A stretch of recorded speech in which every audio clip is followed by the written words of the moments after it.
안녕하십니까, 책돌입니다. 오늘 소개해드릴 책은 내가 누구인지 아는 것이 왜 중요한가입니다. 저자는 페터 베르, 출판사는 갈매나무입니다. 바로 본문을 보도록 하겠습니다.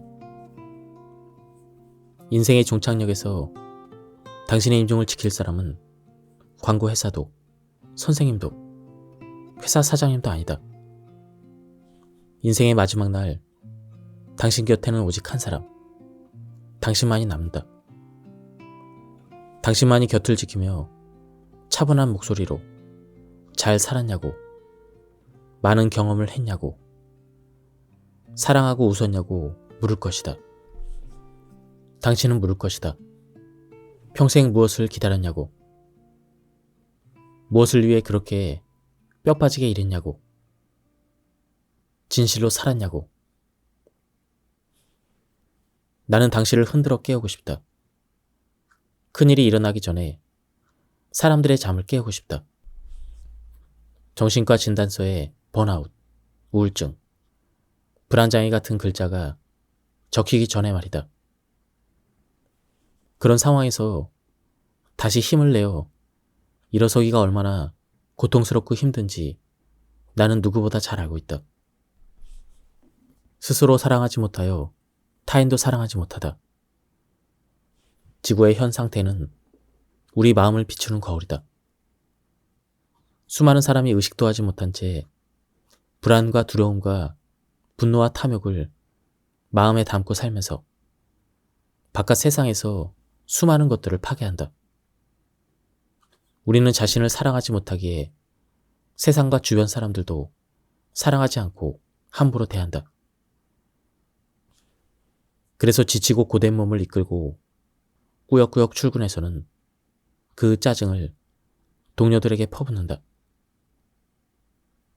농부는 삶의 터전을 잃어버릴까봐 겁이 나서 우림을 태운다. 탐욕스러운 투자자는 자연과 인간을 희생시켜 재산을 불리지만 정작 자신을 잃고 만다. 마음에 담긴 탐욕과 분노, 불안은 바깥 세상을 파괴하고 고통을 안긴다. 현실이 이렇다 보니 눈길을 안으로 되돌리는 일이 너무나도 중요하다. 겉으로만 행동할 뿐 안은 전혀 변치 않는다면 파괴적인 행동이 결국 자신에게 되돌아온다. 반대로 스스로를 탐구하고 감정을 의식적으로 지켜본다면 굳이 권력과 인정과 끝없는 소비를 추구하지 않아도 된다. 마음은 이미 부유하고 힘이 세며 사랑받는다고 느낄 테니 말이다. 마음 챙김이란 내가 어디에 있건 매 순간에 온 관심을 쏟는 것이다. 한 획 한 획 의식적으로 붓질을 하는 화가는 마음을 챙긴다. 정성을 다해 책상을 짜고 손가락의 느낌으로 대패지를 점검하는 목수는 마음을 챙긴다. 손님에게 침튀기며 흥미진진한 추리소설 줄거리를 소개하는 서점 판매원, 상대의 라켓을 초집중하여 노려보는 테니스 선수, 완성된 부품을 집어들어 정성껏 자기 공정에 끼우는 노동자, 모두가 의식적으로 현재의 순간을 인식하고 온 마음을 다해 이 순간에 존재한다. 마음 챙김을 통해 우리는 보다 의식적으로 순간을 경험한다. 보다 의식적으로 경험한다. 예전에 그런 말을 들었다면 나는 아마 무슨 말도 안 되는 헛소리냐며 웃어 넘겼을 것이다. 보다 의식적이라는 것이 도대체 무엇이란 말인가? 세상이 세상이지 더욱 의식적으로 의식할 대상이 어디에 있단 말인가? 하지만 지금 나는 당신에게 약속할 수가 있다. 당신에게는 아직도 발견할 것이 무한히 많다고 말이다. 하지만 우리는 비극적이게도 마음챙김의 정반대 상태만을 경험하고 있다. 우리는 일상을 완전히 무의식적으로 살아간다. 온갖 문제와 할 일에 정신이 팔려 지금 이 순간의 아름다움을 알아차리지 못한다. 중요한 것은 단 하나. 지금 이 순간의 경험이다. 나는 이 책에서 우리 정신이 미래나 과거에 붙들려 있다는 말을 자주 한다. 무슨 말인가 하면 두뇌가 쉬지 않고 불러들이는 과거와 미래의 이미지와 생각에 우리의 의식이 완전히 빨려 들어간다는 것이다. 하지만 지금 말고 다른 순간은 존재하지 않는다. 정확히 말하면 우리는 단 한 번도 지금 말고 다른 곳에 있던 적이 없다. 우리는 단 한 번도 실제로 과거나 미래에 있었던 적이 없다는 것이다. 내일이면 또 하루가 시작될 테고 다음 주면 다시 출근하는 게 확실하다고 해도 그건 관념에 불과하다. 그 관념이 실제 경험이 되거나 뭔가 다른 일이 일어나기 전까지는 말이다. 당신이 가진 것, 가졌던 것, 앞으로 가질 것은 이 순간뿐이다. 이 순간을 의식적으로 경험하는 것, 그것이 바로 마음 챙김이다. 세상 만물을 알아차리는 것뿐 더도 덜도 아니다. 마음이 부리는 난동을 잠재우려면 생각을 만난다고 해서 생각의 내용을 일일이 따져야 하는 것은 아니다. 생각이란 도대체 무엇인지를 한번 생각해보자. 마음 챙김이란 자기 생각을 깨닫고 어떤 생각이 삶을 결정하기를 바라는지 스스로 정립하는 과정이다.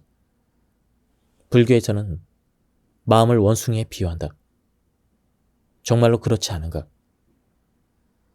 생각은 작은 원숭이처럼 우리 머리에 살면서 온종일 제 하고 싶은 대로 한다.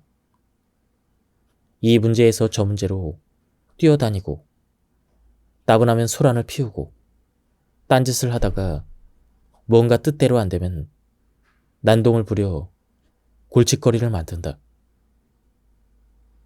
그런데 이 원숭이 마음조차 인간이 자연과 더불어 살 때 생긴 말이다. 지금의 시각에서 보면 너무 잔잔하고 정적인 비유이다. 이제는 그 정도의 표현으로는 어림도 없다.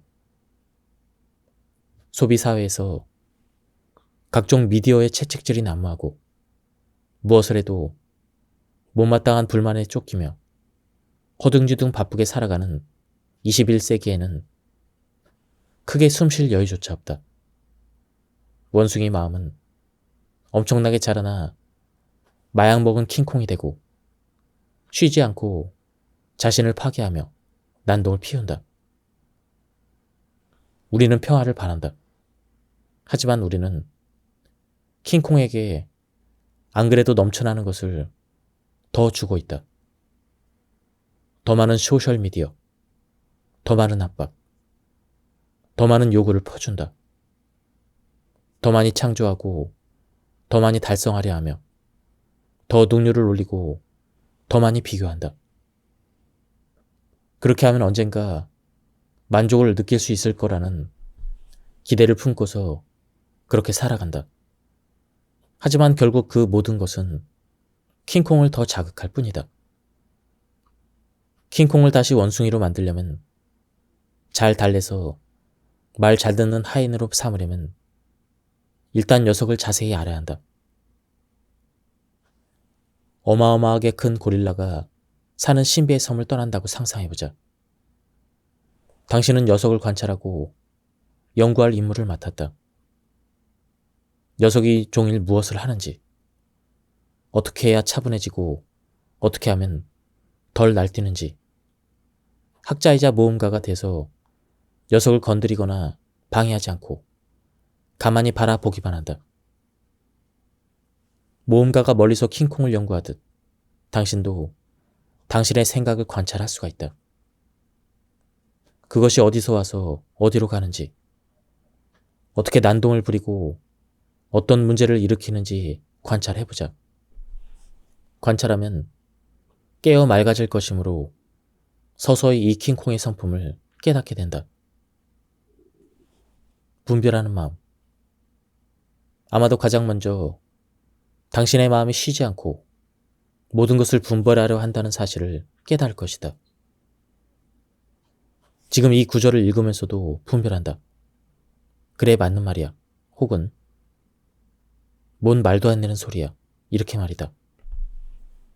마음 챙김을 오래 하다 보면 굳이 노력하지 않아도 자동으로 분별이 멈춘다. 그렇지만 처음에는 일단 알아차리는 것만으로 충분하다.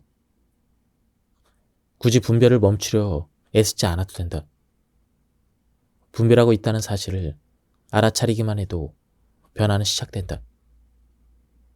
키가 10m나 되는 거대한 킹콩에게 하지마, 가만히 있어. 이렇게 외치는 위험을 감수하지 않아도 된다는 것이다. 그렇게 소리치면 그 거대한 짐승이 어떤 반응을 보일 것 같은가? 자기 생각을 평화롭게 알아차리는 것만으로 충분하다. 알아차리기만 해도 어마어마한 해방감이 밀려온다. 당신은 지금까지 쌓아온 무의식적 패턴에서 빠져나올 수가 있다. 분별에 더는 반응하지 않거나 그 분별이 옳다 그르다 평가하려 들지 않을 것이다. 이 모든 것이 그저 수천 가지 생각 중 하나에 불과하다는 사실을 깨닫고 저절로 떠날 때까지 그대로 둔다. 이런 종류의 의식화는 비동일시의 한 형태이다. 비동일시란 생각이 곧 내가 아니며 자신의 생각을 관찰할 수 있다는 사실을 깨닫는 과정이다. 당신은 킹콩에게서 마약을 빼앗아 아주 자연스러운 방식으로 녀석을 진정시킬 수가 있다. 그저 관찰한다. 긴장을 풀고 바른 자세를 취한다. 눈을 감고 지금 어떤 생각이 머리를 스쳐 지나가는지 가만히 관찰한다. 분별하지 말고 아주 평화롭게 그저 알아차린다. 시간을 내서 1분만이라도 자기 생각을 관찰해보자. 여러 깨달음이 오고 갈 것이다. 가장 많이 얻는 깨달음은 생각이 하늘의 구름처럼 왔다 간다는 것이다. 어떤 생각은 조금도 오래 머물고 어떤 생각은 금방 사라지지만 어쨌든 결국 모든 생각은 다시 떠난다. 두 번째로 어떤 생각을 알아차리더라도 순식간에 다른 생각이 정신을 빨아들여 생각의 미로에서 길을 잃을 수도 있다. 몇 초, 심할 때는 몇 분 후에야 그 사실을 알아차리고 그제서야 다시 정신을 차려 관찰자의 입장으로 돌아갈 수가 있다. 세 번째는 아무 생각도 없는 상태에 이를 수 있다는 것이다. 깨달음의 힘만으로 당신은 마음의 고요를 선사할 수가 있다. 자신을 비난하는 마음. 자신을 비난하는 마음도 분별의 한 형태이다. 만일 다른 사람이 당신을 종일 쫓아다니며 쉬지 않고 귀에다 이렇게 속삭인다고 상상해보자. 어차피 넌 못해. 넌 사랑받을 가치가 없는 인간이야. 여기서 벗어나려면 생각을 알아차리는 능력을 키워야 한다. 내가 또 나를 비난하는구나. 이런 식으로 내가 세뇌를 당했구나. 당신은 머릿속 생각이 자신이 아님을 깨달을 수가 있다. 당신은 당신의 생각이 아니다. 그러니 그 생각을 마음 편히 내버려 두자.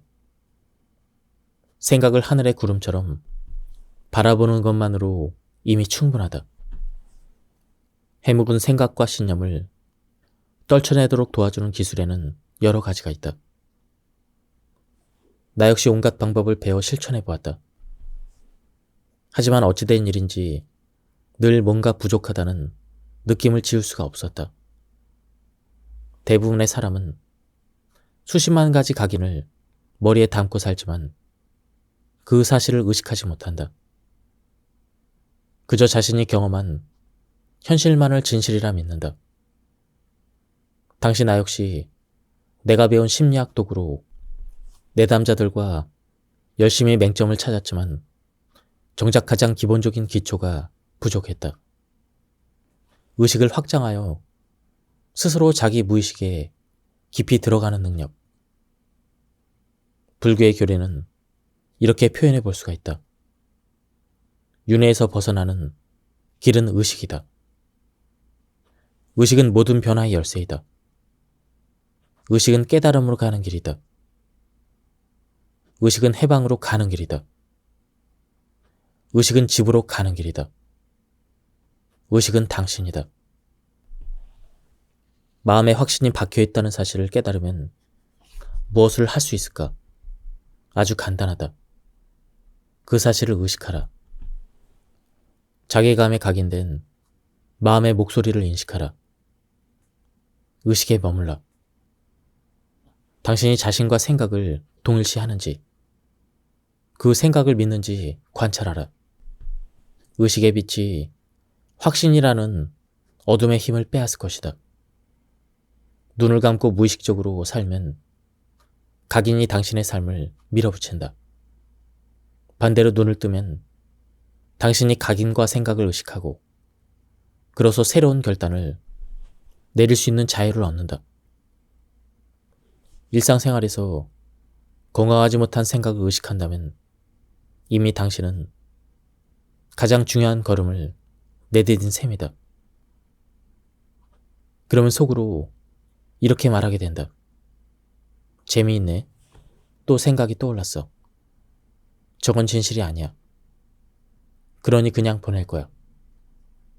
이 과정을 계속 반복하자. 필요하다면 수천 번이라도.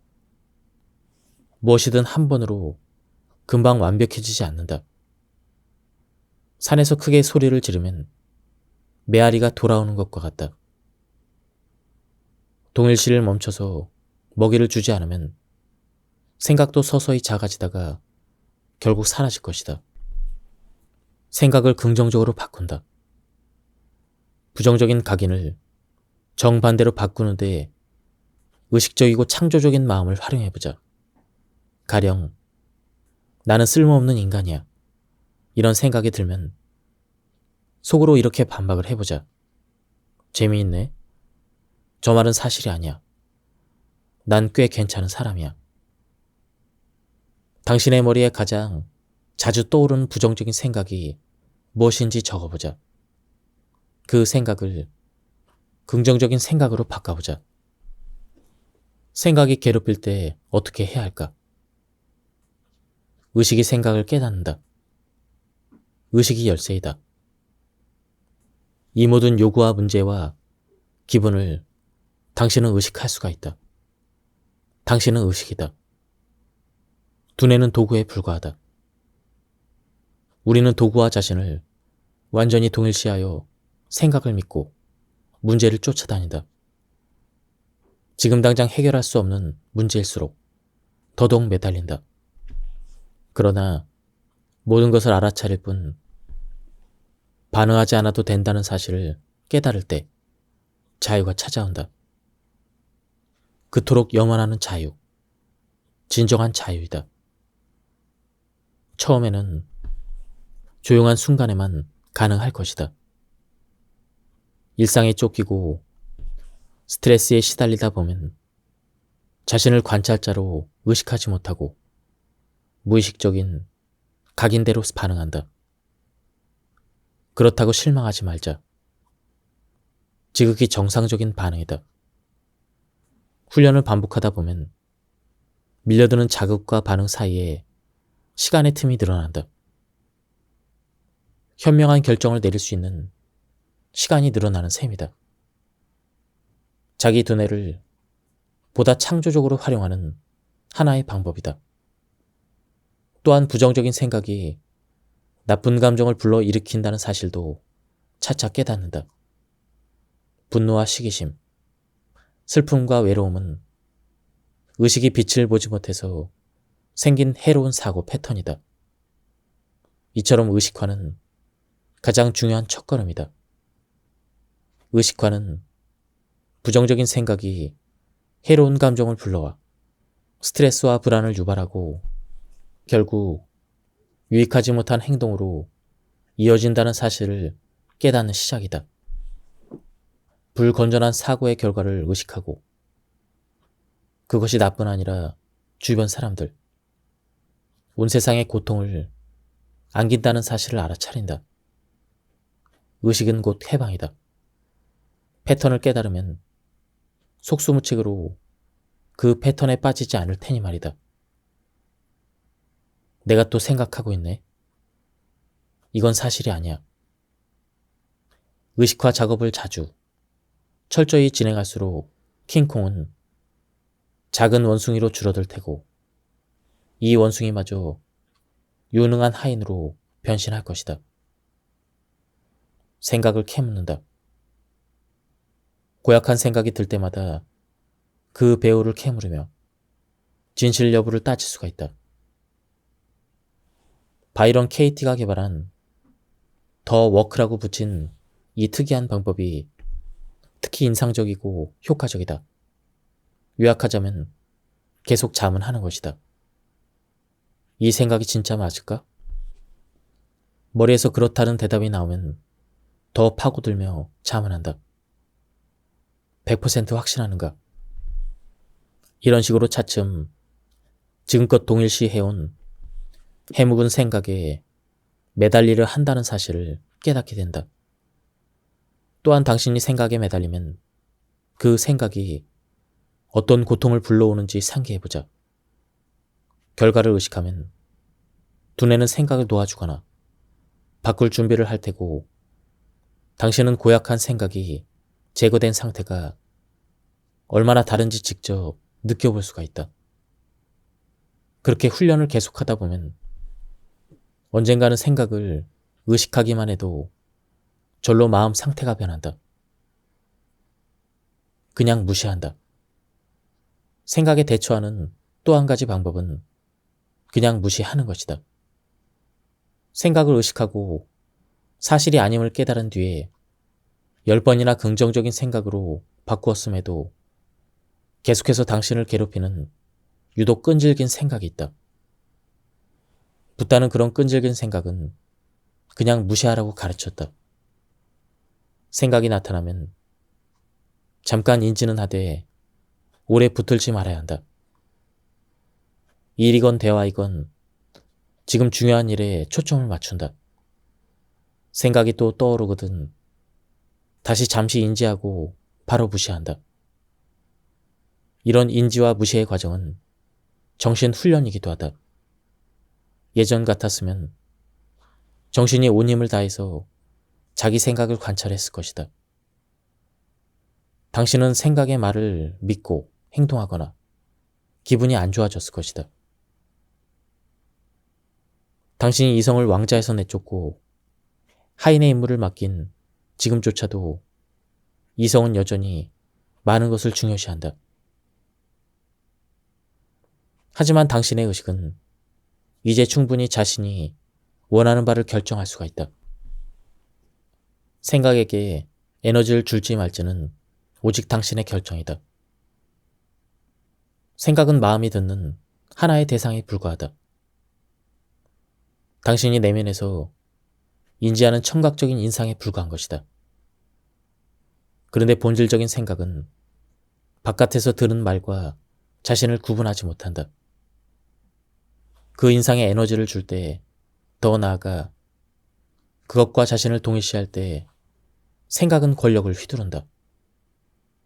에너지를 주지 않는다면 생각은 쥐저기는 새소리 정도의 소음에 불과하다. 그저 하나의 소음이다. 이 진실을 깨달으면 당신은 자유이다. 저자는 명상 사업을 하다가 사기를 당했다고 합니다. 분노와 자기감과 수많은 생각이 밀려들었다. 내 머리는 끝없이 그 상황을 맴돌았다. 밤이고 낮이고 수천 가지의 생각이 나를 놓아주지 않았다. 붓다의 가르침을 누구보다 잘 알았음에도 나의 정신은 그 상황을 곱씹고 또 곱씹었고 분노와 불안과 슬픔에 휘말렸다. 물론 당시에도 나는 생각이 곧 나는 아니라는 사실을 잘 알고 있었다. 하지만 알아도 별 도움이 되지 않았다. 생각이 너무도 강했으므로 더 강력한 무기를 쓸 수밖에 없었다. 붓다는 파괴적인 생각에는 전사의 끈기로 맞서라고 가르쳤다. 나는 온 힘을 끌어모아 내가 전사라고 상상했고 정신에게 나는 이런 생각을 원치 않는다고 분명히 알렸다. 힘과 단호함이 필요했다. 한 번의 전투로 끝나지 않는 진짜 전쟁이었다. 생각이 끊임없이 돌아왔지만 매번 단호하게 물리쳤다. 의식으로 밀고 들어오는 모든 파괴적인 생각에게 나는 외쳤다. 아니야, 멈춰. 네가 불러오는 고통 때문에 아무것도 할 수가 없어. 전투는 계속되었고 마침내 나는 승리를 거두었다. 나처럼 힘든 시기에 집요한 생각을 마주한다면 당신도 그렇게 대처하라. 속으로 외쳐라. 멈춰. 난 이런 생각할 필요 없어. 이어서 지금 중요한 일로 관심을 돌려라. 하던 일을 잠시 멈추고 생각을 관찰해보자. 처음에는 스마트폰 알람 같은 도구를 활용해 1시간에 한 번씩 하던 일을 멈춰본다. 지금 당신은 무슨 생각을 하고 있는가? 분별을 하고 있는가? 지난 일을 후회하고 있는가? 미래를 걱정하고 있는가? 습관이 되면 알람이 없어도 자동으로 하던 일을 멈추고 지금의 생각을 의식하게 된다. 자연스럽게 부정적인 생각이 멈추고 나아가 긍정적이고 창의적인 생각이 자라난다. 붓다도 말씀하셨다. 감정에서 해방되는 것이 아니라 온갖 감정을 느끼는 와중에 자유로워질 수가 있다. 정서적인 고통은 감정 자체가 아니라 감정을 대하는 방식 때문에 생긴다는 사실을 나는 오랫동안 몰랐다. 당신도 나처럼 언젠가는 힘든 감정을 다 쫓아낼 수 있을 거라는 망상을 한다면 앞으로도 고난의 길을 걸어야 할 것이다. 감정은 인생의 일부이다. 사람됨의 일부이다. 때로는 징글징글하게 불쾌하다. 나도 알고 있다. 하지만 지금 불쾌하게 느낀다고 해서 앞으로도 그러리라는 보장은 없다. 건강한 방식으로 힘든 감정을 다루는 법을 배운다면 자유로워질 수가 있다. 그것이 바로 진정한 자유의 의미이다. 잊지 말아야 될 감정의 진실. 불안해서 애써 도망칠 필요가 없다. 불안해도 하고 싶은 것을 다 할 수가 있다. 분노는 에너지로 바꿀 수가 있다. 그 에너지로 중요한 일을 할 수가 있다. 슬픔을 억압할 필요가 없다. 슬픔도 인생의 선물이다. 탐욕과 자만, 질투에 쫓기지 않는 자신을 상상해보자. 죄책감은 치유가 임박했다는 신호이다. 고독은 진정한 당신의 본성을 상기시킨다. 힘들고 고통스러운 감정은 모두 당신을 위해 존재한다. 지금은 비현실적으로 들리겠지만 그냥 뛰어들어보자. 탐구는 힘든 감정에 대처하는 불교 심리학의 핵심이다. 달아나지 말고 도전에 임하라는 것이다. 모든 행동은 감정에서 탄생한다. 아직도 나는 내 인생 최악의 시절을 기억한다. 힘든 만큼 배운 점도 많았고 그만큼 소중한 시간이었다. 당연히 당시에는 그 사실을 몰랐다. 불안이 심해지고 위장장애와 두통으로 몸이 비명을 질러대자 그제야 서서히 정신이 돌아왔다.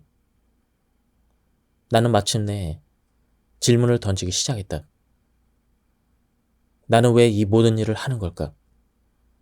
당신은 어떤가? 매일 하는 일들을 왜 하는가? 진심으로 이 질문을 던져본 적이 있는가? 당신은 왜 이 일을 하는가? 왜 친구와 파트너와 주변 사람들을 만나는가? 왜 이런 식으로 그런 음식을 먹는가? 왜 앉아서 이 책을 읽고 있는가?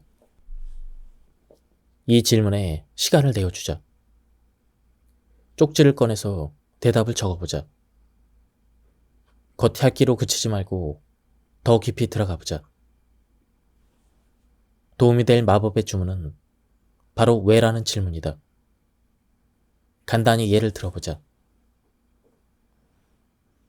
왜라는 질문을 던져보자. 나는 돈을 벌러 이 직장에 다닌다. 왜 다니는가? 글쎄 뭐 휴가를 가고 싶으니까. 왜 그런 것인가? 외국을 직접 가보고 싶으니까. 왜 그런 것일까?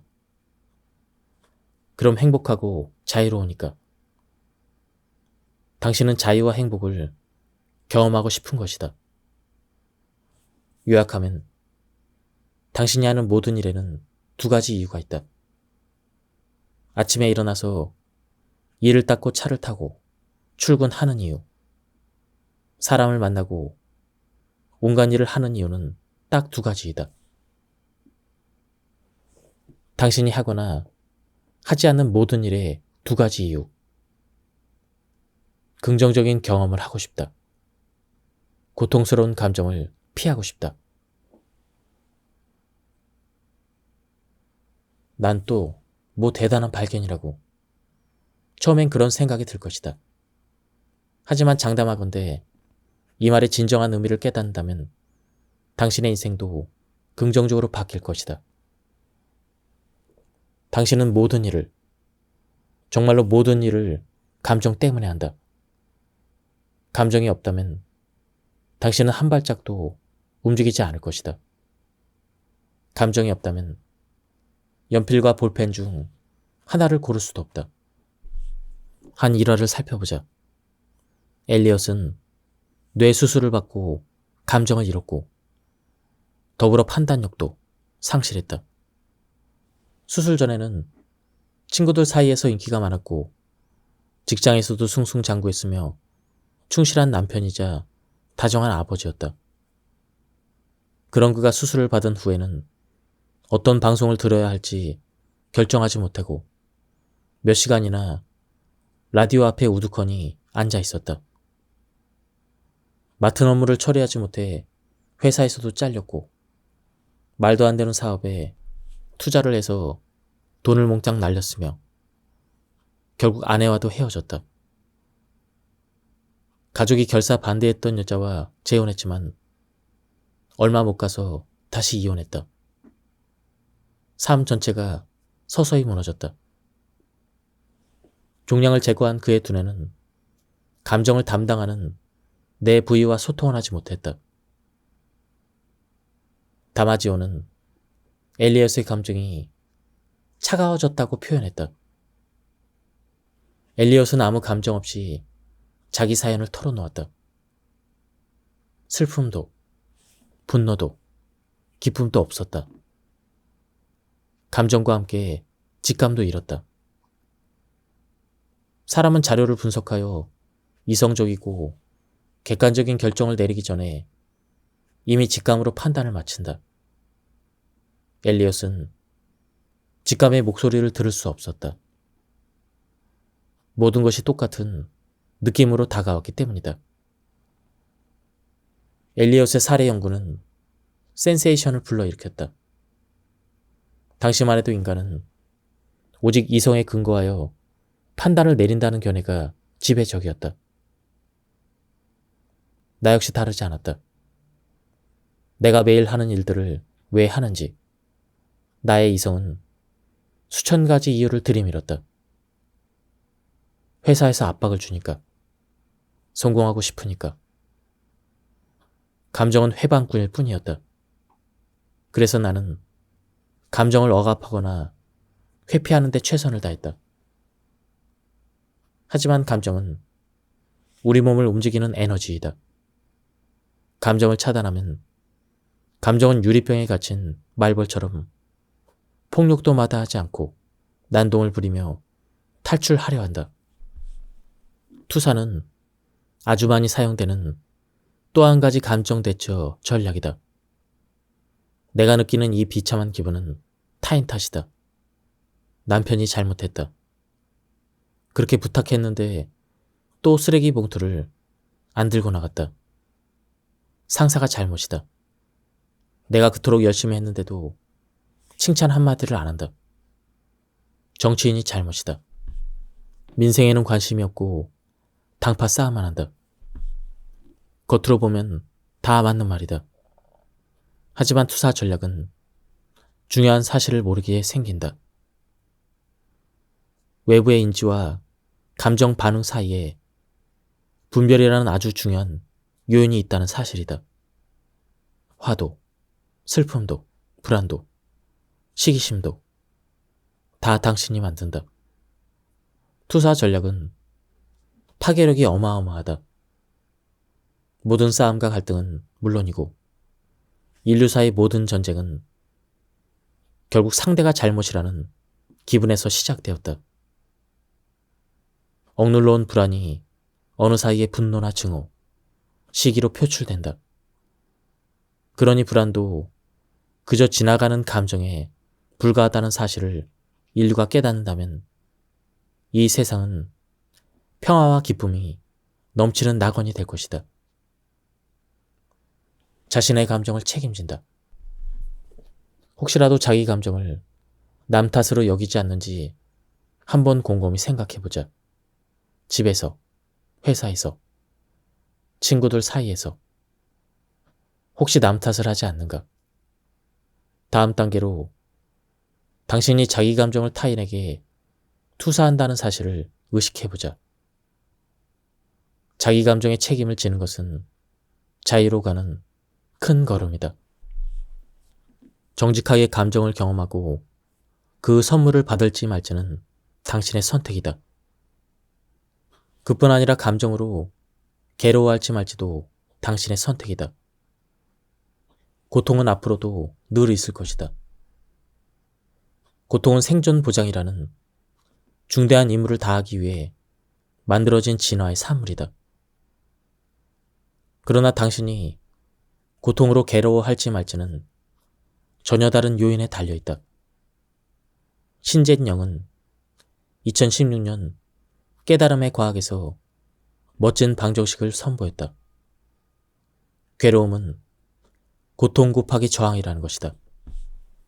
괴로워할지 말지는 고통의 강도가 아니라 고통을 밀어내는 저항에 달려있다. 고통에 맞서 싸우거나 온 힘을 다해서 억압하려고 하면 괴로움이 따른다. 저항을 그치고 고통에 자신을 맡긴다면 그저 재미난 감각만이 남는다. 2019년 나는 명상 공동체와 함께 수련 중이었다. 대부분의 참가자가 이미 수십 년간 집중 명상 수련을 마친 선생들이었다. 수행 6일째 되던 날 아침 명상을 마치고 차를 마시려다가 주전자를 넘어뜨리면서 뜨거운 물이 손에 쏟아졌다. 지난 5일간의 집중 수련으로 많은 것을 놓아버린 마음에는 이미 평온하고 헌신적인 태도가 둥지를 틀었었다. 그랬기에 손등을 타고 내리는 뜨거운 물마저 지고의 명상 경험이었다.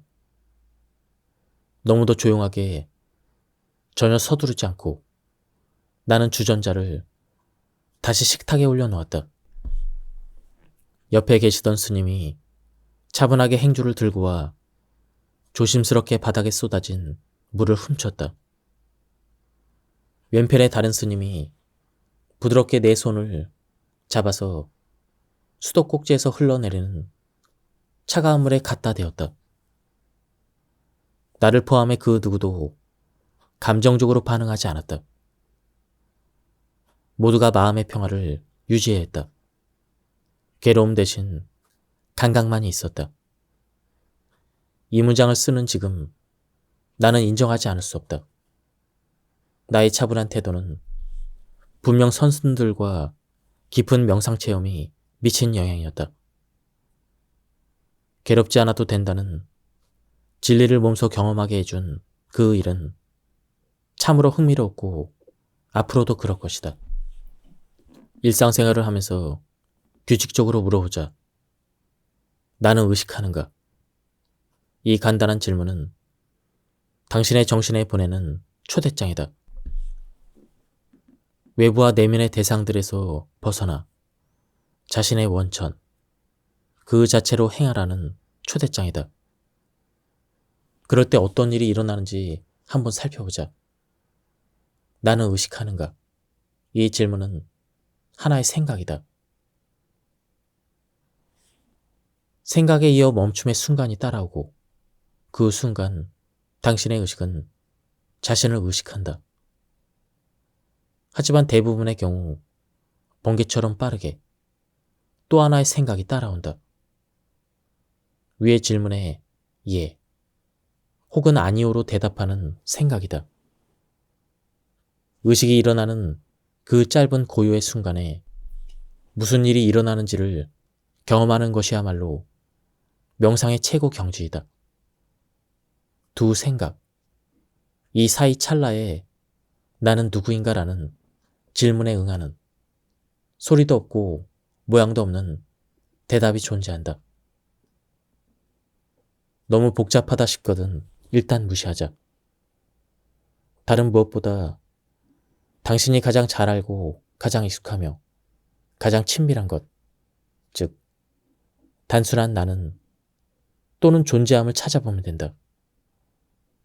명상의 스승들은 명상의 최고 순간으로 압도적 경험을 말씀하셨다. 출발점은 항상 지금 여기에서 단순한 질문과 함께한다. 나는 의식하는가? 어쩌면 당신은 이런 생각을 할지도 모르겠다. 자기 인식이 세상에서 가장 익숙한 것이라면 뭐하러 굳이 노력을 할까? 이유는 너무나 단순하다. 세상에서 가장 익숙한 것이 본질상 모든 것이기 때문이다. 그것은 무한의 사랑, 평화, 행복이다. 처음에는 의식한다는 것을 의식하는 1000분의 1초 동안에도 이런 품성을 거의 인식할 수 없다. 그러나 자기 안으로 더 깊이 들어갈수록 시야는 점점 맑아진다. 지금까지 이 책에 대한 리뷰를 모두 마쳤습니다. 이 책은 굉장히 어려운 철학적인 의미들을 누구나 알기 쉽게 이해하기 쉽게 쓴 그런 책이었습니다. 제가 발췌 요약해서 설명드렸기 때문에 맥락이 많이 끊겼습니다. 한번 책을 구해서 읽어보실 것을 추천드립니다. 여기서 리뷰를 마치도록 하겠습니다. 감사합니다. 안녕하십니까, 책돌입니다. 오늘 소개해드릴 책은 내가 누구인지 아는 것이 왜 중요한가입니다. 저자는 페터 베르, 출판사는 갈매나무입니다. 바로 본문을 보도록 하겠습니다. 인생의 종착역에서 당신의 임종을 지킬 사람은 광고 회사도 선생님도 회사 사장님도 아니다. 인생의 마지막 날 당신 곁에는 오직 한 사람, 당신만이 남는다. 당신만이 곁을 지키며 차분한 목소리로 잘 살았냐고, 많은 경험을 했냐고, 사랑하고 웃었냐고 물을 것이다. 당신은 물을 것이다. 평생 무엇을 기다렸냐고, 무엇을 위해 그렇게 뼈 빠지게 일했냐고, 진실로 살았냐고. 나는 당신을 흔들어 깨우고 싶다. 큰일이 일어나기 전에 사람들의 잠을 깨우고 싶다. 정신과 진단서에 번아웃, 우울증, 불안장애 같은 글자가 적히기 전에 말이다. 그런 상황에서 다시 힘을 내어 일어서기가 얼마나 고통스럽고 힘든지 나는 누구보다 잘 알고 있다. 스스로 사랑하지 못하여 타인도 사랑하지 못하다.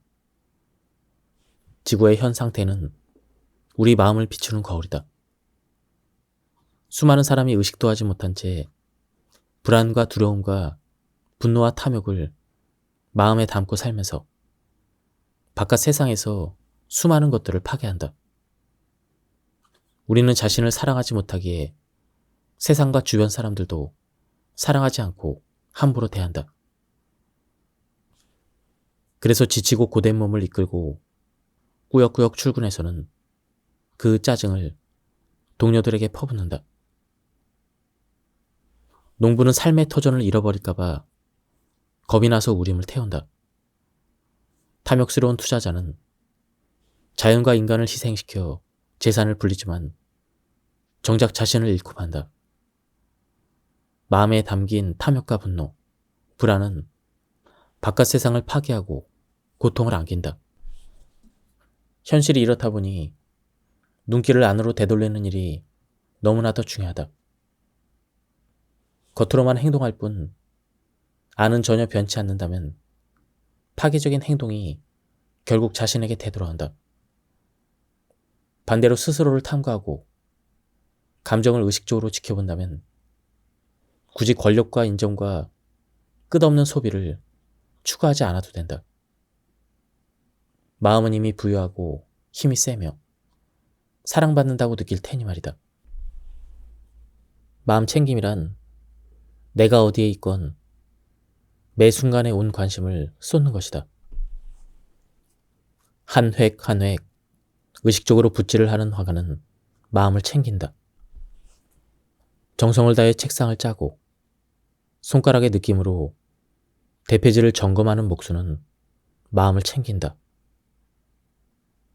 손님에게 침튀기며 흥미진진한 추리소설 줄거리를 소개하는 서점 판매원, 상대의 라켓을 초집중하여 노려보는 테니스 선수, 완성된 부품을 집어들어 정성껏 자기 공정에 끼우는 노동자, 모두가 의식적으로 현재의 순간을 인식하고 온 마음을 다해 이 순간에 존재한다. 마음 챙김을 통해 우리는 보다 의식적으로 순간을 경험한다. 보다 의식적으로 경험한다. 예전에 그런 말을 들었다면 나는 아마 무슨 말도 안 되는 헛소리냐며 웃어 넘겼을 것이다. 보다 의식적이라는 것이 도대체 무엇이란 말인가?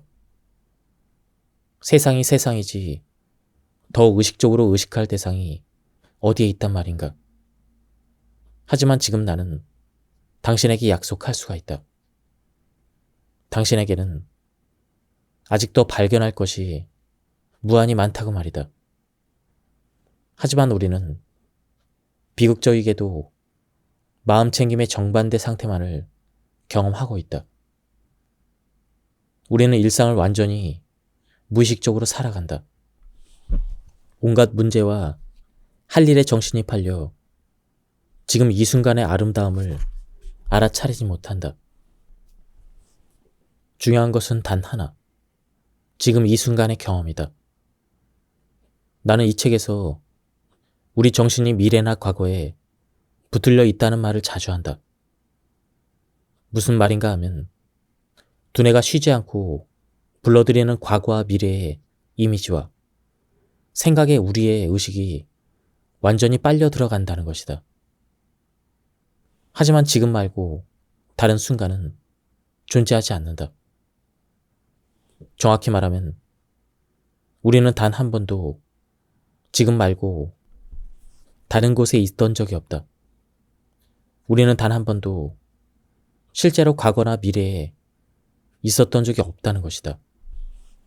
내일이면 또 하루가 시작될 테고 다음 주면 다시 출근하는 게 확실하다고 해도 그건 관념에 불과하다.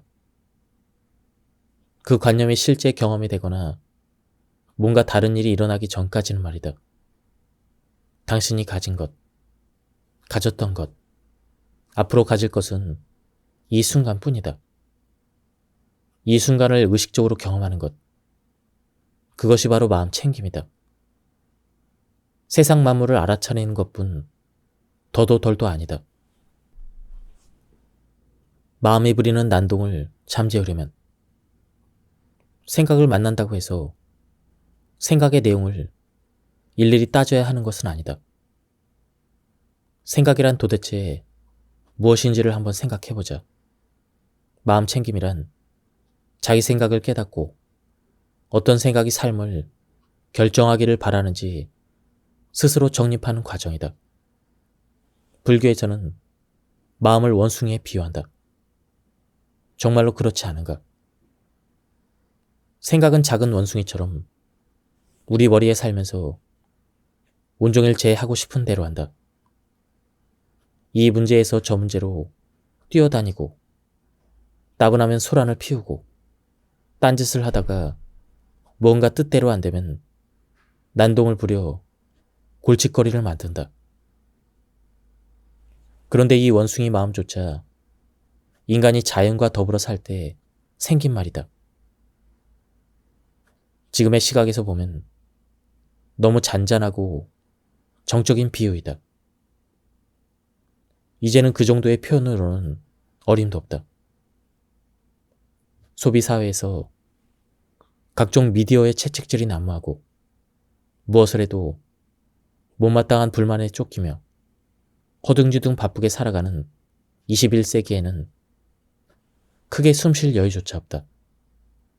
원숭이 마음은 엄청나게 자라나 마약 먹은 킹콩이 되고 쉬지 않고 자신을 파괴하며 난동을 피운다.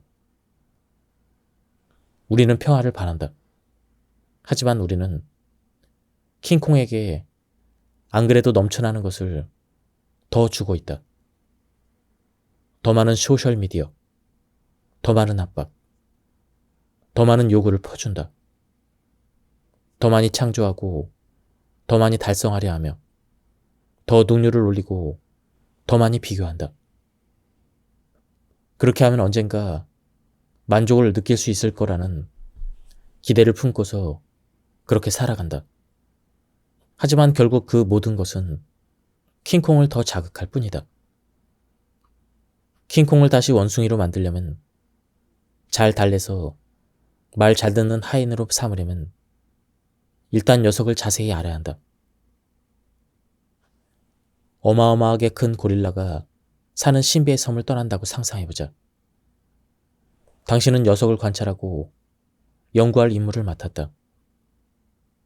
녀석이 종일 무엇을 하는지, 어떻게 해야 차분해지고 어떻게 하면 덜 날뛰는지, 학자이자 모험가가 돼서 녀석을 건드리거나 방해하지 않고 가만히 바라보기만 한다. 모험가가 멀리서 킹콩을 연구하듯 당신도 당신의 생각을 관찰할 수가 있다. 그것이 어디서 와서 어디로 가는지, 어떻게 난동을 부리고 어떤 문제를 일으키는지 관찰해보자. 관찰하면 깨어 맑아질 것이므로 서서히 이 킹콩의 성품을 깨닫게 된다. 분별하는 마음. 아마도 가장 먼저 당신의 마음이 쉬지 않고 모든 것을 분별하려 한다는 사실을 깨달을 것이다. 지금 이 구절을 읽으면서도 분별한다. 그래, 맞는 말이야. 혹은 뭔 말도 안 되는 소리야. 이렇게 말이다. 마음 챙김을 오래 하다 보면 굳이 노력하지 않아도 자동으로 분별이 멈춘다. 그렇지만 처음에는 일단 알아차리는 것만으로 충분하다. 굳이 분별을 멈추려 애쓰지 않아도 된다. 분별하고 있다는 사실을 알아차리기만 해도 변화는 시작된다. 키가 10m나 되는 거대한 킹콩에게 하지마, 가만히 있어. 이렇게 외치는 위험을 감수하지 않아도 된다는 것이다. 그렇게 소리치면 그 거대한 짐승이 어떤 반응을 보일 것 같은가? 자기 생각을 평화롭게 알아차리는 것만으로 충분하다. 알아차리기만 해도 어마어마한 해방감이 밀려온다. 당신은 지금까지 쌓아온 무의식적 패턴에서 빠져나올 수가 있다. 분별에 더는 반응하지 않거나 그 분별이 옳다 그르다 평가하려 들지 않을 것이다. 이 모든 것이 그저 수천 가지 생각 중 하나에 불과하다는 사실을 깨닫고 저절로 떠날 때까지 그대로 둔다. 이런 종류의 의식화는 비동일시의 한 형태이다. 비동일시란 생각이 곧 내가 아니며 자신의 생각을 관찰할 수 있다는 사실을 깨닫는 과정이다. 당신은 킹콩에게서 마약을 빼앗아 아주 자연스러운 방식으로 녀석을 진정시킬 수가 있다. 그저 관찰한다. 긴장을 풀고 바른 자세를 취한다. 눈을 감고 지금 어떤 생각이 머리를 스쳐 지나가는지 가만히 관찰한다. 분별하지 말고 아주 평화롭게 그저 알아차린다. 시간을 내서 1분만이라도 자기 생각을 관찰해보자. 여러 깨달음이 오고 갈 것이다. 가장 많이 얻는 깨달음은 생각이 하늘의 구름처럼 왔다 간다는 것이다. 어떤 생각은 조금 더 오래 머물고 어떤 생각은 금방 사라지지만 어쨌든 결국 모든 생각은 다시 떠난다. 두 번째로 어떤 생각을 알아차리더라도 순식간에 다른 생각이 정신을 빨아들여 생각의 미로에서 길을 잃을 수도 있다.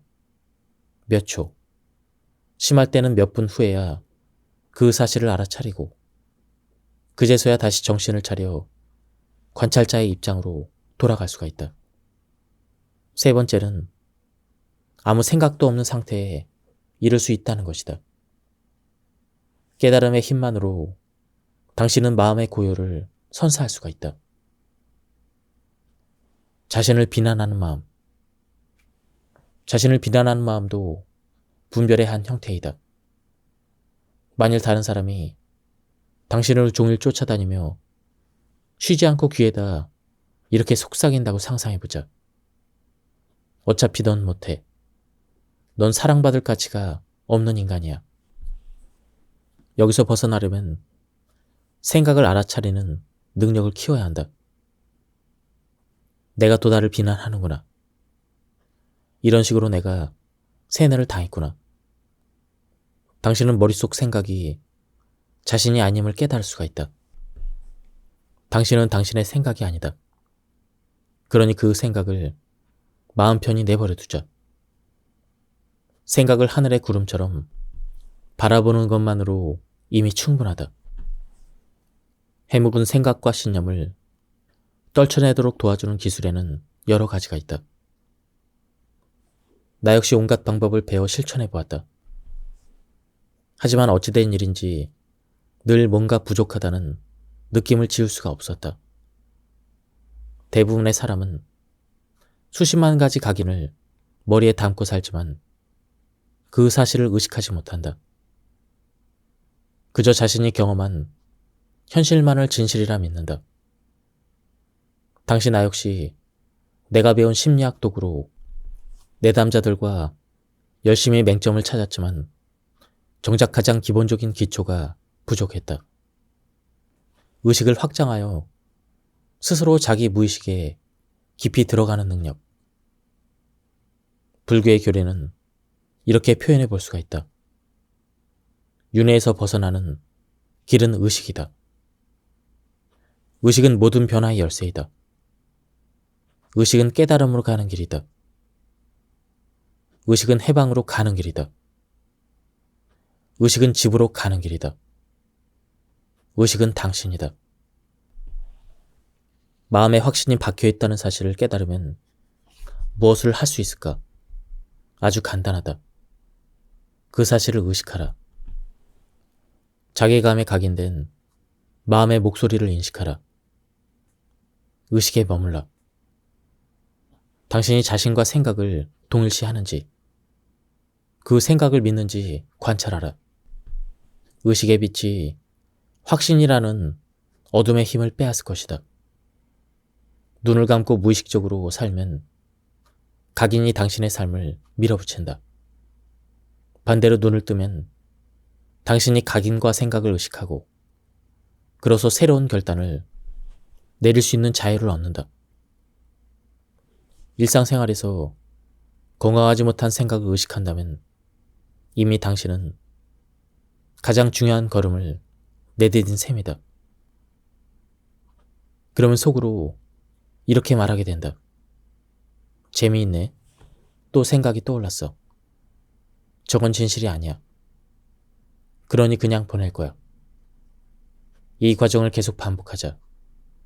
필요하다면 수천 번이라도. 무엇이든 한 번으로 금방 완벽해지지 않는다. 산에서 크게 소리를 지르면 메아리가 돌아오는 것과 같다. 동일시를 멈춰서 먹이를 주지 않으면 생각도 서서히 작아지다가 결국 사라질 것이다. 생각을 긍정적으로 바꾼다. 부정적인 각인을 정반대로 바꾸는 데 의식적이고 창조적인 마음을 활용해보자. 가령 나는 쓸모없는 인간이야. 이런 생각이 들면 속으로 이렇게 반박을 해보자. 재미있네. 저 말은 사실이 아니야. 난 꽤 괜찮은 사람이야. 당신의 머리에 가장 자주 떠오르는 부정적인 생각이 무엇인지 적어보자. 그 생각을 긍정적인 생각으로 바꿔보자. 생각이 괴롭힐 때 어떻게 해야 할까? 의식이 생각을 깨닫는다. 의식이 열쇠이다. 이 모든 요구와 문제와 기분을 당신은 의식할 수가 있다. 당신은 의식이다. 두뇌는 도구에 불과하다. 우리는 도구와 자신을 완전히 동일시하여 생각을 믿고 문제를 쫓아다닌다. 지금 당장 해결할 수 없는 문제일수록 더더욱 매달린다. 그러나 모든 것을 알아차릴 뿐 반응하지 않아도 된다는 사실을 깨달을 때 자유가 찾아온다. 그토록 영원하는 자유, 진정한 자유이다. 처음에는 조용한 순간에만 가능할 것이다. 일상에 쫓기고 스트레스에 시달리다 보면 자신을 관찰자로 의식하지 못하고 무의식적인 각인대로 반응한다. 그렇다고 실망하지 말자. 지극히 정상적인 반응이다. 훈련을 반복하다 보면 밀려드는 자극과 반응 사이에 시간의 틈이 늘어난다. 현명한 결정을 내릴 수 있는 시간이 늘어나는 셈이다. 자기 두뇌를 보다 창조적으로 활용하는 하나의 방법이다. 또한 부정적인 생각이 나쁜 감정을 불러일으킨다는 사실도 차차 깨닫는다. 분노와 시기심, 슬픔과 외로움은 의식이 빛을 보지 못해서 생긴 해로운 사고 패턴이다. 이처럼 의식화는 가장 중요한 첫걸음이다. 의식화는 부정적인 생각이 해로운 감정을 불러와 스트레스와 불안을 유발하고 결국 유익하지 못한 행동으로 이어진다는 사실을 깨닫는 시작이다. 불건전한 사고의 결과를 의식하고 그것이 나뿐 아니라 주변 사람들, 온 세상의 고통을 안긴다는 사실을 알아차린다.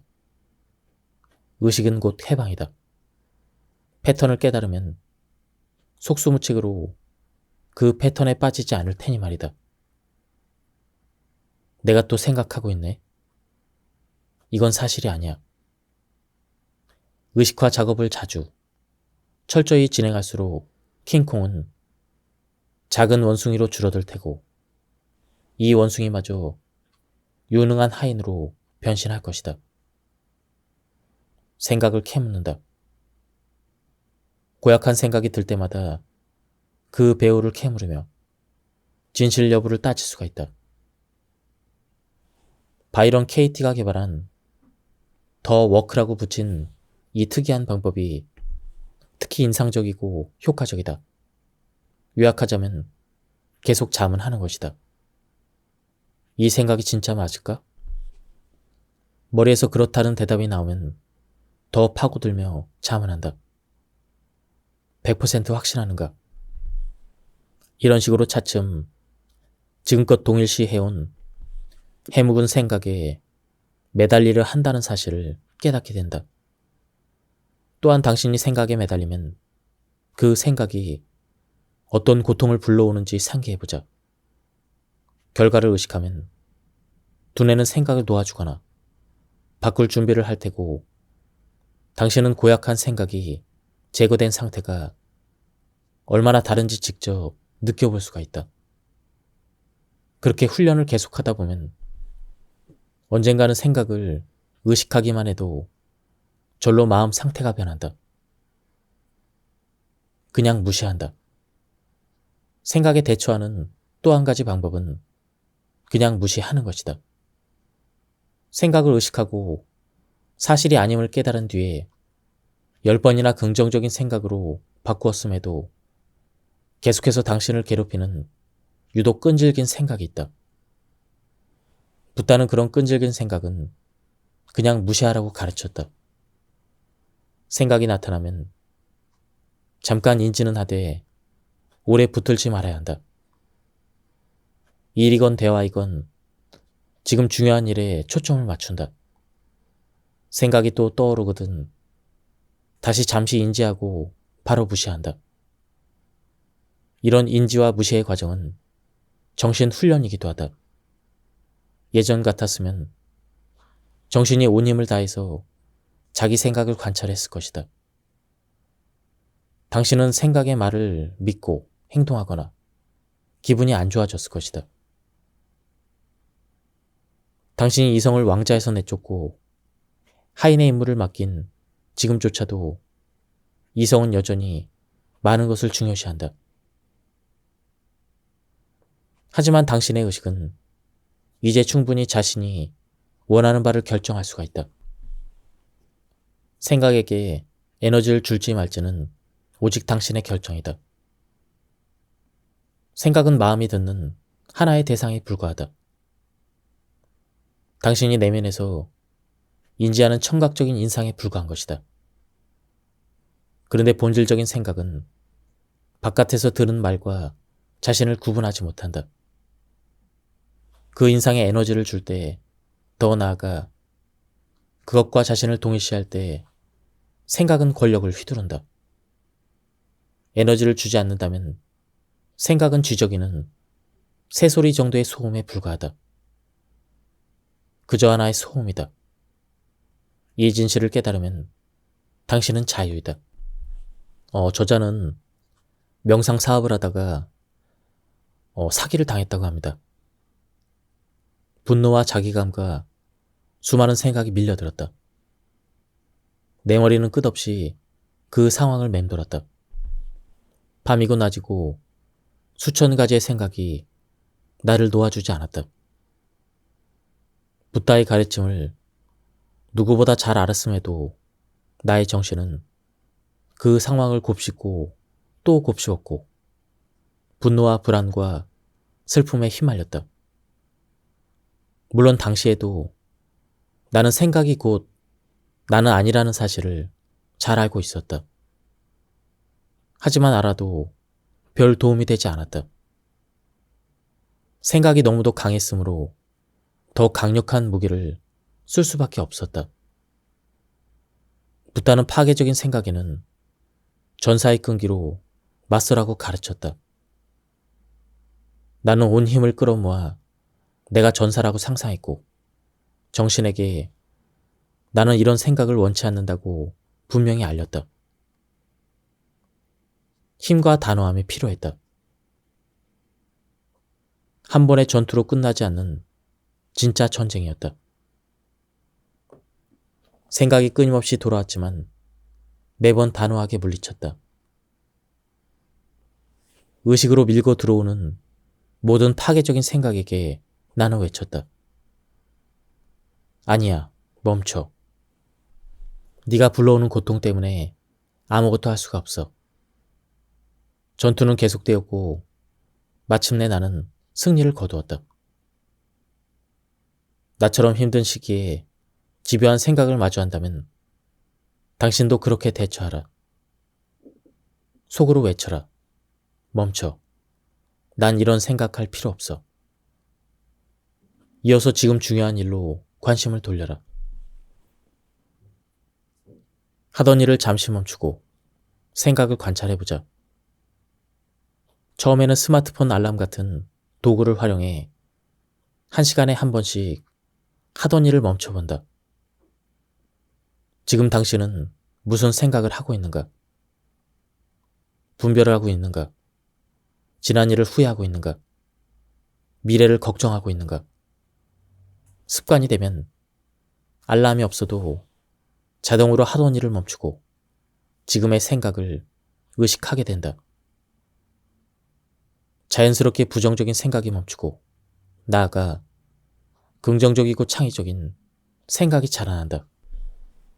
붓다도 말씀하셨다. 감정에서 해방되는 것이 아니라 온갖 감정을 느끼는 와중에 자유로워질 수가 있다. 정서적인 고통은 감정 자체가 아니라 감정을 대하는 방식 때문에 생긴다는 사실을 나는 오랫동안 몰랐다. 당신도 나처럼 언젠가는 힘든 감정을 다 쫓아낼 수 있을 거라는 망상을 한다면 앞으로도 고난의 길을 걸어야 할 것이다. 감정은 인생의 일부이다. 사람됨의 일부이다. 때로는 징글징글하게 불쾌하다. 나도 알고 있다. 하지만 지금 불쾌하게 느낀다고 해서 앞으로도 그러리라는 보장은 없다. 건강한 방식으로 힘든 감정을 다루는 법을 배운다면 자유로워질 수가 있다. 그것이 바로 진정한 자유의 의미이다. 잊지 말아야 될 감정의 진실. 불안해서 애써 도망칠 필요가 없다. 불안해도 하고 싶은 것을 다 할 수가 있다. 분노는 에너지로 바꿀 수가 있다. 그 에너지로 중요한 일을 할 수가 있다. 슬픔을 억압할 필요가 없다. 슬픔도 인생의 선물이다. 탐욕과 자만, 질투에 쫓기지 않는 자신을 상상해보자. 죄책감은 치유가 임박했다는 신호이다. 고독은 진정한 당신의 본성을 상기시킨다. 힘들고 고통스러운 감정은 모두 당신을 위해 존재한다. 지금은 비현실적으로 들리겠지만 그냥 뛰어들어보자. 탐구는 힘든 감정에 대처하는 불교 심리학의 핵심이다. 달아나지 말고 도전에 임하라는 것이다. 모든 행동은 감정에서 탄생한다. 아직도 나는 내 인생 최악의 시절을 기억한다. 힘든 만큼 배운 점도 많았고 그만큼 소중한 시간이었다. 당연히 당시에는 그 사실을 몰랐다. 불안이 심해지고 위장장애와 두통으로 몸이 비명을 질러대자 그제야 서서히 정신이 돌아왔다. 나는 마침내 질문을 던지기 시작했다. 나는 왜 이 모든 일을 하는 걸까? 당신은 어떤가? 매일 하는 일들을 왜 하는가? 진심으로 이 질문을 던져본 적이 있는가? 당신은 왜 이 일을 하는가? 왜 친구와 파트너와 주변 사람들을 만나는가? 왜 이런 식으로 그런 음식을 먹는가? 왜 앉아서 이 책을 읽고 있는가? 이 질문에 시간을 내어주자. 쪽지를 꺼내서 대답을 적어보자. 겉핥기로 그치지 말고 더 깊이 들어가 보자. 도움이 될 마법의 주문은 바로 왜라는 질문이다. 간단히 예를 들어보자. 왜라는 질문을 던져보자. 나는 돈을 벌러 이 직장에 다닌다. 왜 다니는가? 글쎄 뭐 휴가를 가고 싶으니까. 왜 그런 것인가? 외국을 직접 가보고 싶으니까. 왜 그런 것일까? 그럼 행복하고 자유로우니까. 당신은 자유와 행복을 경험하고 싶은 것이다. 요약하면 당신이 하는 모든 일에는 두 가지 이유가 있다. 아침에 일어나서 이를 닦고 차를 타고 출근하는 이유. 사람을 만나고 온갖 일을 하는 이유는 딱 두 가지이다. 당신이 하거나 하지 않는 모든 일에 두 가지 이유. 긍정적인 경험을 하고 싶다. 고통스러운 감정을 피하고 싶다. 난 또 뭐 대단한 발견이라고. 처음엔 그런 생각이 들 것이다. 하지만 장담하건대 이 말의 진정한 의미를 깨닫는다면 당신의 인생도 긍정적으로 바뀔 것이다. 당신은 모든 일을, 정말로 모든 일을 감정 때문에 한다. 감정이 없다면 당신은 한 발짝도 움직이지 않을 것이다. 감정이 없다면 연필과 볼펜 중 하나를 고를 수도 없다. 한 일화를 살펴보자. 엘리엇은 뇌 수술을 받고 감정을 잃었고 더불어 판단력도 상실했다. 수술 전에는 친구들 사이에서 인기가 많았고 직장에서도 승승장구했으며 충실한 남편이자 다정한 아버지였다. 그런 그가 수술을 받은 후에는 어떤 방송을 들어야 할지 결정하지 못하고 몇 시간이나 라디오 앞에 우두커니 앉아 있었다. 맡은 업무를 처리하지 못해 회사에서도 잘렸고 말도 안 되는 사업에 투자를 해서 돈을 몽땅 날렸으며 결국 아내와도 헤어졌다. 가족이 결사 반대했던 여자와 재혼했지만 얼마 못 가서 다시 이혼했다. 삶 전체가 서서히 무너졌다. 종량을 제거한 그의 두뇌는 감정을 담당하는 내 부위와 소통을 하지 못했다. 다마지오는 엘리엇의 감정이 차가워졌다고 표현했다. 엘리엇은 아무 감정 없이 자기 사연을 털어놓았다. 슬픔도, 분노도, 기쁨도 없었다. 감정과 함께 직감도 잃었다. 사람은 자료를 분석하여 이성적이고 객관적인 결정을 내리기 전에 이미 직감으로 판단을 마친다. 엘리엇은 직감의 목소리를 들을 수 없었다. 모든 것이 똑같은 느낌으로 다가왔기 때문이다. 엘리엇의 살해 연구는 센세이션을 불러일으켰다. 당시만 해도 인간은 오직 이성에 근거하여 판단을 내린다는 견해가 지배적이었다. 나 역시 다르지 않았다. 내가 매일 하는 일들을 왜 하는지 나의 이성은 수천 가지 이유를 들이밀었다. 회사에서 압박을 주니까, 성공하고 싶으니까. 감정은 회방꾼일 뿐이었다. 그래서 나는 감정을 억압하거나 회피하는 데 최선을 다했다. 하지만 감정은 우리 몸을 움직이는 에너지이다. 감정을 차단하면 감정은 유리병에 갇힌 말벌처럼 폭력도 마다하지 않고 난동을 부리며 탈출하려 한다. 투사는 아주 많이 사용되는 또 한 가지 감정 대처 전략이다. 내가 느끼는 이 비참한 기분은 타인 탓이다. 남편이 잘못했다. 그렇게 부탁했는데 또 쓰레기 봉투를 안 들고 나갔다. 상사가 잘못이다. 내가 그토록 열심히 했는데도 칭찬 한마디를 안 한다. 정치인이 잘못이다. 민생에는 관심이 없고 당파 싸움만 한다. 겉으로 보면 다 맞는 말이다. 하지만 투사 전략은 중요한 사실을 모르기에 생긴다. 외부의 인지와 감정 반응 사이에 분별이라는 아주 중요한 요인이 있다는 사실이다. 화도, 슬픔도, 불안도, 시기심도 다 당신이 만든다. 투사 전략은 파괴력이 어마어마하다.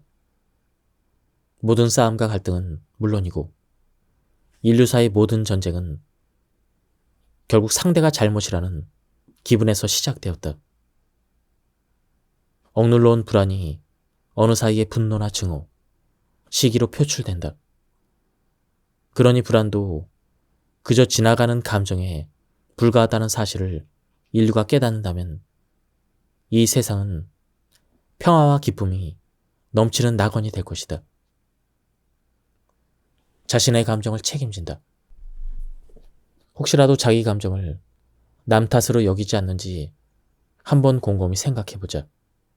집에서, 회사에서, 친구들 사이에서 혹시 남 탓을 하지 않는가? 다음 단계로 당신이 자기 감정을 타인에게 투사한다는 사실을 의식해보자. 자기 감정의 책임을 지는 것은 자유로 가는 큰 걸음이다. 정직하게 감정을 경험하고 그 선물을 받을지 말지는 당신의 선택이다. 그뿐 아니라 감정으로 괴로워할지 말지도 당신의 선택이다. 고통은 앞으로도 늘 있을 것이다. 고통은 생존 보장이라는 중대한 임무를 다하기 위해 만들어진 진화의 산물이다. 그러나 당신이 고통으로 괴로워할지 말지는 전혀 다른 요인에 달려있다. 신재영은 2016년 깨달음의 과학에서 멋진 방정식을 선보였다. 괴로움은 고통 곱하기 저항이라는 것이다. 괴로워할지 말지는 고통의 강도가 아니라 고통을 밀어내는 저항에 달려있다. 고통에 맞서 싸우거나 온 힘을 다해서 억압하려고 하면 괴로움이 따른다. 저항을 그치고 고통에 자신을 맡긴다면 그저 재미난 감각만이 남는다. 2019년 나는 명상 공동체와 함께 수련 중이었다. 대부분의 참가자가 이미 수십 년간 집중 명상 수련을 마친 선생들이었다. 수행 6일째 되던 날 아침 명상을 마치고 차를 마시려다가 주전자를 넘어뜨리면서 뜨거운 물이 손에 쏟아졌다. 지난 5일간의 집중 수련으로 많은 것을 놓아버린 마음에는 이미 평온하고 헌신적인 태도가 둥지를 틀었었다.